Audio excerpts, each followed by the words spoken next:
The Spectrum Arena in Charlotte, North Carolina held 4,200 seats that night, and every one of them was filled.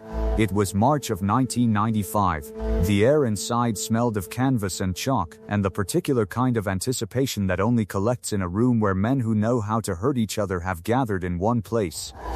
Outside on the boulevard, a bus passed. A woman walked her dog. The world moved as it always does, indifferent to what was about to happen inside that building. There was a man in the fourth row wearing a gray cotton jacket, a plain white shirt underneath, and a cap pulled low enough that the brim touched the top of his sunglasses. He was 45 years old. He was 5 feet 10 inches tall and weighed 173 pounds. He had arrived early and sat quietly, holding a paper cup of coffee that had gone cold. Nobody around him had spoken to him. He had not asked them to. At the far end of the arena floor, a 28-year-old man from Rio de Janeiro was accepting congratulations from 12 men in matching training shirts. His name was Royce Gracie. He stood 6 feet 1 inch and weighed 180 pounds, though it would not have mattered if he had weighed considerably less. He had, in the previous 14 months, submitted 16 professional fighters in competition. He had submitted a boxer, he had submitted a kickboxer, he had submitted a sumo wrestler who outweighed him by 141 pounds. He had not lost. He had never come close. In 12 seconds from the moment the two men were standing at the same altitude of the air, something was going to happen that 4,200 people would spend the rest of their lives describing incorrectly. Nobody in that arena knew they were about to witness the last time Royce Gracie would issue that particular challenge to that particular man. Stay until the end. The sentence Royce spoke from the floor of the arena, the one only Chuck Norris could hear, would not reach the public record for 19 years. Royce Gracie had spent his entire childhood inside a building that most children in his neighborhood were afraid to enter. The Gracie Academy in Rio was not a school in the conventional sense. It had no windows that faced the street. Its floors were padded from wall to wall, and the lights above them were hung low enough that the room always felt intimate, always felt like a conversation between two people rather than a public exhibition. His father, Leo, had built the academy on a single principle, that a smaller man properly trained should be able to defeat a larger man of average strength through the application of leverage, timing, and patience. His father had not stated this as a theory. He had demonstrated it 237 times in recorded matches. Royce had grown up watching this. He had grown up not watching it the way a child watches something remarkable, but the way a craftsman's son watches the bench.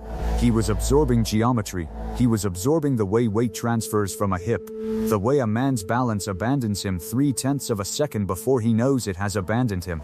By the age of 12, Royce had internalized what most professional fighters spend 30 years attempting to learn.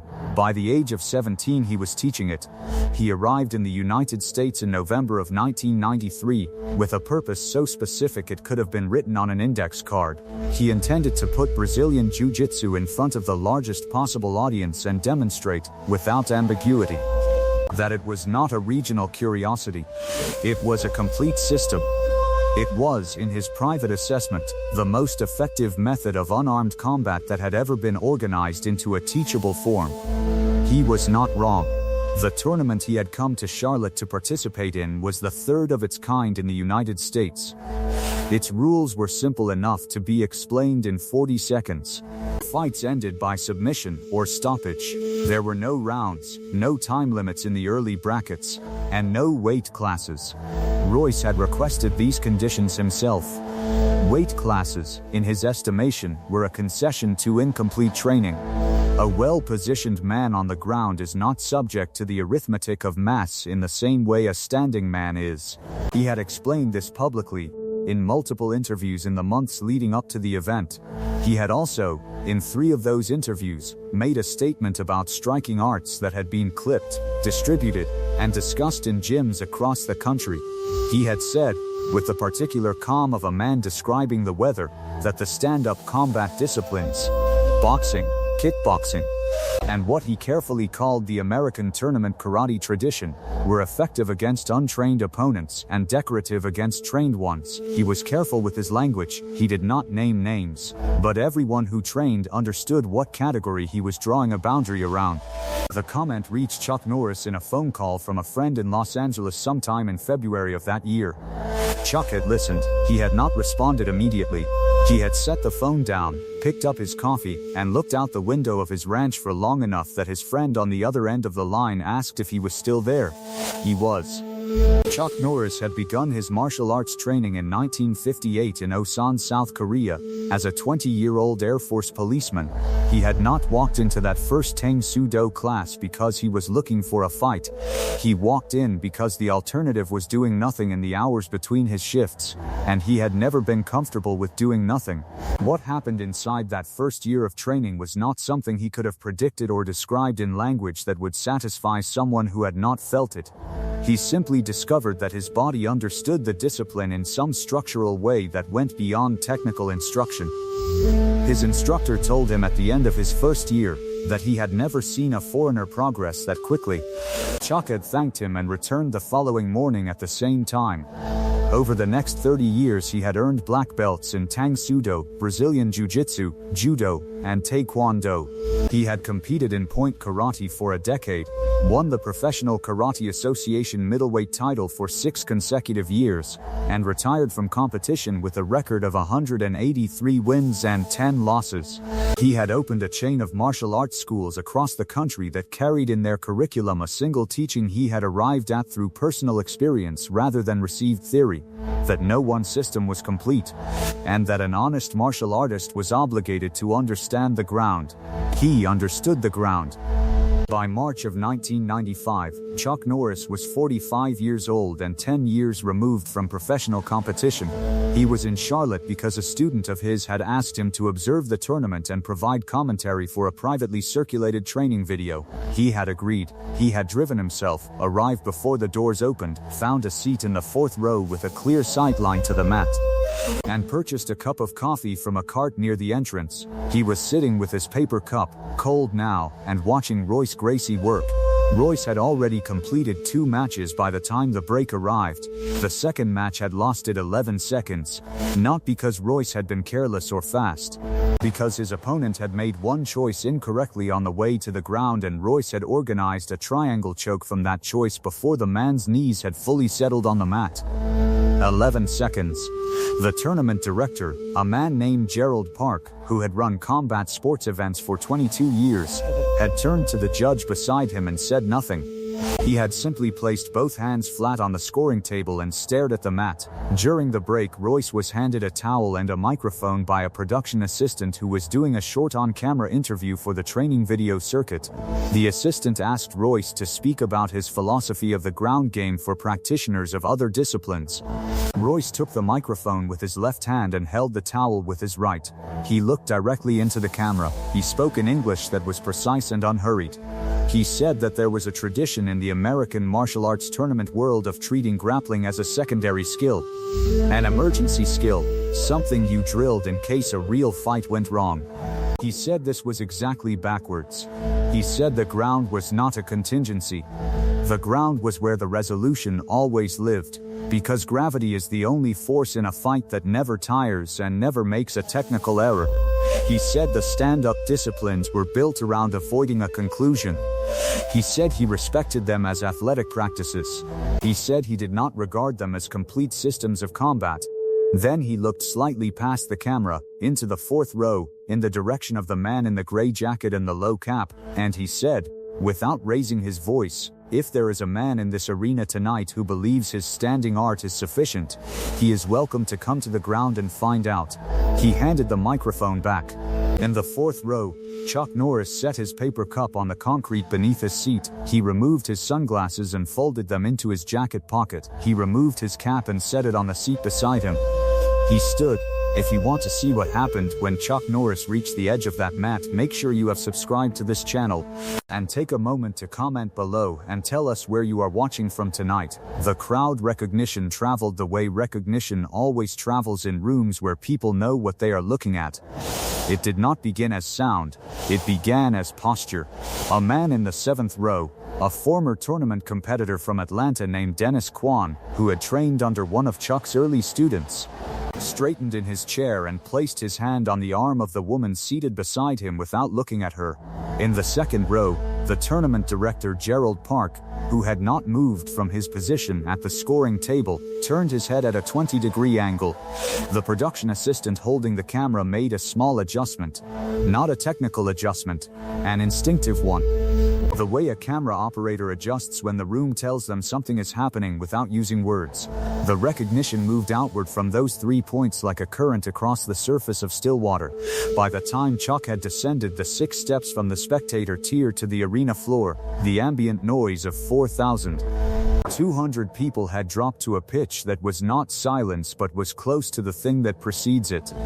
The sound of people deciding to stop talking. He did not move quickly. He did not roll his shoulders or stretch his neck, or bounce on the balls of his feet. He walked, flat shoes on concrete, the gray jacket still on. He stopped 8 feet from Royce Gracie and stood with his hands at his sides. Royce looked at him for a moment. Then Royce said, in a voice that was not loud enough to reach the 7th row, "Do you want to do this?" Chuck said, "Show me." A fight is not what most people in that arena believed they were about to witness. A fight between 2 men who understand their disciplines at a high level is not an exchange of techniques. It is a negotiation about distance. Every striker in the world is attempting to maintain one specific range, close enough to generate power, far enough to avoid being held. Every grappler in the world is attempting to eliminate that range entirely. What separates the elite from the practiced is not the technique executed at the moment of contact. It is the decision made in the geometry before contact, and the half second when both men are reading what the other is willing to give. Royce understood this negotiation completely. He had conducted it 211 times in training and competition. He knew that a striker would attempt to keep distance. He knew that a striker's first instinct when a grappler closed was to establish a frame, to push. He knew that the push was the gift. He had built his entire approach around accepting the push and converting it. Chuck Norris knew this too. The 2 men stood 8 feet apart for 3 seconds. Neither moved. Gerald Park, at the scoring table, set both hands flat again and did not blink. Second one. Royce moved first, not with his hands, with his left foot. A single lateral step, 6 inches, testing the angle, reading how Chuck's weight responded to the approach. Chuck's weight did not move, he remained centered. This told Royce something. It told him that the man in front of him had stood in front of grapplers before. A man who has not stood in front of a grappler shifts his weight backward when he sees the step. Chuck's weight stayed level and forward. Second 2, Royce closed to 4 feet. His hands came up into a position that was not aggressive, but was committed. His hips dropped 3 inches. This was the entry posture. The crowd, which had been breathing collectively, stopped. Second 3. Chuck's right hand came forward. Not a strike, not a frame, something more specific than either. His hand came to the center line at shoulder height with the elbow slightly bent, and it stayed there. This was a reference point. It was telling Royce, here is the boundary. If you cross it, I will know before you do. Royce read the hand and made a choice. He shot for the single leg. His left arm came around the outside of Chuck's right knee, his right arm inside at the ankle, and his body weight transferred forward with the commitment that a grappler uses when he believes the takedown is already his. Second 4. Chuck slipped it, not by stepping back, by stepping at an angle of 45 degrees to his left, which is the direction that turns a single leg attempt from a takedown into a stumble. His right hand, which had been the reference point, came down and touched Royce's left shoulder at the moment of the slip. Not a push, a redirect. Royce's momentum, which had been organized toward Chuck's knee, became momentum toward the empty space where Chuck had been standing. In the 3rd row, a stunt coordinator named Marcus Webb who had worked on the set of one of Chuck's films, and had trained with him on 2 separate occasions, said afterward that he did not see the slip happen in real time. He said he saw Royce begin the shot and then he saw Royce moving through space that did not contain Chuck Norris, and it took him until the following morning, reviewing the training footage frame by frame, to understand what had occurred in between. Second 5. Royce recovered his base. This was the mark of his training. A lesser man stumbles when his takedown misses. Royce converted the stumble into a crouch that was already organized for the next entry. He came back to his feet with his hips still low and his hands repositioned. He was not embarrassed. He was working. Second 6. Royce drove forward with a collar tie, his right hand coming to the back of Chuck's neck, attempting to break the posture, to bring the head down. Because a man whose head is down is already halfway to the ground. Chuck let the hand land. He accepted the collar tie and did not fight it. He turned his chin into his left shoulder, which kept the neck long and vertical. Royce felt the resistance in the neck and applied pressure. Chuck did not bend. 3 feet from the edge of the mat, a woman named Carla Denning, who had accompanied her husband to the tournament and by her own account knew nothing about martial arts, said later that she understood in that moment, without knowing why, that the older man in the gray jacket was going to win. She could not explain the knowledge. She said it was the way he received the pressure on his neck without moving, the way a building receives weather. Second 7. Chuck's left hand found Royce's right elbow, not the wrist, not the hand. The elbow. This is a specific location. A man who controls the elbow controls the arm without needing to match the grip strength in the hand. Chuck's left hand closed on Royce's right elbow and applied a rotation that was not large, not dramatic, and was approximately 60% of what it would have needed to be to take the arm to its limit. It was a question. It was the kind of question that only gets asked at the shoulder by a man who knows exactly where the joint ends. Royce felt it. His head turned 1 degree toward his right side. This was not a visible movement to anyone in the 4th row. It was visible to Chuck. Second 8. Chuck's right hand, which had been free since the redirect of the takedown, came to the center of Royce's chest at the sternum. Flat, not cocked, not a strike in any conventional sense of the word. He applied 30 pounds of pressure in a direction that was precisely perpendicular to the angle of Royce's collar tie. This meant the collar tie became a pull in a direction that had no structural support behind it. Royce's right hand, which had been pulling Chuck's neck forward, was now pulling against nothing. Royce released the collar tie. Second 9. Both men were upright. Both men were at 2 feet of distance. Royce's hands came to his centerline in a guard position. Chuck's hands were still at shoulder height and elbow. Royce looked at Chuck's left hand on his elbow. Chuck did not release it. Second 10. Royce attempted to break the elbow grip with a rotation of his own arm. Chuck read the rotation and adjusted the position of his grip in the same direction, maintaining contact through the movement. This is called following, in the language of the internal arts, and it is the specific skill that separates a practitioner from a student, not the ability to apply force, but the ability to maintain connection while the target moves. Royce stopped rotating. Second 11. Chuck applied the 60% pressure again. This time he applied it in a direction slightly toward the floor rather than laterally. Royce's center of gravity dropped 2 inches. He was not going to the ground involuntarily. But the structural cost of resisting the direction was rising. His base widened to compensate. When a man's base widens to compensate for downward pressure, he is no longer mobile. He is load-bearing. And a man who is load-bearing cannot shoot a takedown, because a takedown requires him to transfer all of his weight in one direction, which requires a base that is free to commit. Royce's base was no longer free. Second 12. Chuck's right hand came off the sternum. His left hand released the elbow. He took 1 step back to 4 feet of distance and brought his hands to his sides. He stopped. 4,200 people did not know what had happened. They knew something had happened. The evidence was in Royce Gracie's posture, which was perfectly intact and professional, and in the expression on Royce Gracie's face, which was the expression of a man who has just been shown a window he did not know existed in a room he believed he had fully mapped. The arena went silent in the specific way that rooms go silent when no one knows whether to applaud, or to speak first, or to do nothing. Chuck took one more step back. He looked at Royce. He looked at him without hostility and without performance. Then he walked forward again, not to the 2-foot distance of contact, but to the 3-foot distance of conversation, and he said something.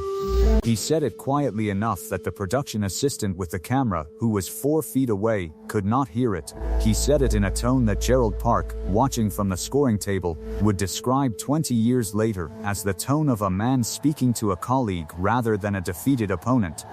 He extended his hand. Royce looked at the hand. He looked at it for 2 full seconds. Then he took it. There was a moment, after the handshake, in which Royce Gracie stood at the fork in the road that this moment always produces in a man who has been publicly shown his limit. The room was watching. The camera was running. He could have chosen the door on the left, which was the door of the careful explanation, the conditions, the unfamiliarity, the need for more time.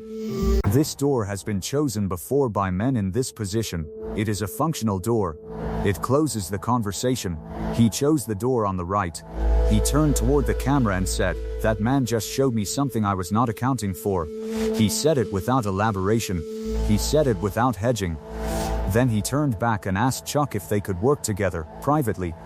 Before the end of the tournament weekend, Chuck said, "All right." In the 3rd row, Marcus Webb stood up slowly and sat back down. He did not speak for several minutes. What happened in the 2 days that followed was not filmed and was not recorded in any public document. What is known comes from 2 sources.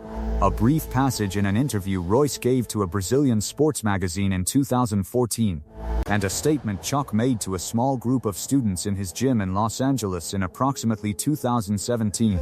The accounts are consistent in their outline. They trained together for portions of both days. Chuck showed Royce the specific mechanics of what he had done with the elbow on second 7. Royce showed Chuck a sweep from a position that Chuck had not previously encountered at competition level. They did not discuss what had happened on the mat in front of 4,000 people. They discussed the geometry of it. They discussed what the geometry had in common between their respective systems, which was more than either of them had assumed before standing in front of each other. In the Brazilian magazine interview, Royce used a phrase that was translated into English in 2 different ways by different translators.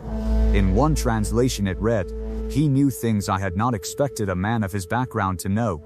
In the other translation it read, "He knew where the conversation was happening before I did." Both translations are probably accurate. They describe the same event using different coordinates. Carla Denning, who had accompanied her husband to the tournament and knew nothing about martial arts, found out who the man in the gray jacket was 2 days later, when her husband showed her an article in a martial arts trade publication. She said she was not surprised. She said the knowledge she had felt in second 7, without understanding it, turned out to have been correct. Gerald Park retired from running combat sports events in 2009. He gave a long interview to a documentary crew in 2011 in which he was asked to describe the most significant moment he had witnessed in 30 years of his work. He paused for 11 seconds before answering. He did not describe a championship fight. He did not describe a record crowd. He described a man in a gray jacket standing in the 4th row, setting a cold paper cup on the concrete floor, removing his cap, and standing up without hurry. The oral history of that evening spread the way these things always spread, first through the training community, then through the tournament circuit, then through the gyms of people who had not been there. By the time it reached its 4th generation of telling, certain details had migrated. In some versions it was a different arena. In one version it was outdoors. In one version there was a verbal confrontation before the 12 seconds began. None of these details are accurate. The accurate version is the one in which a man sat quietly in the 4th row with cold coffee and waited. Because the accurate version does not require improvement. What the story carries, underneath all of its variations, is the thing the story has always been about. It is not about 12 seconds. 12 seconds is the container. What it contains is the question of whether what you believe you know about your limits is an honest answer or a rehearsed one. Royce Gracie had trained for 22 years to test that question in other men. On a Tuesday evening in Charlotte, North Carolina, he encountered a man who had spent 37 years asking it of himself.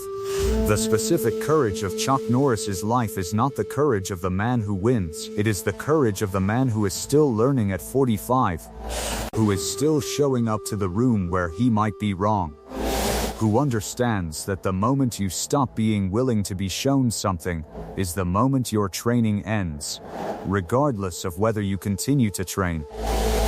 He walked onto that mat not because he was certain he would leave it standing.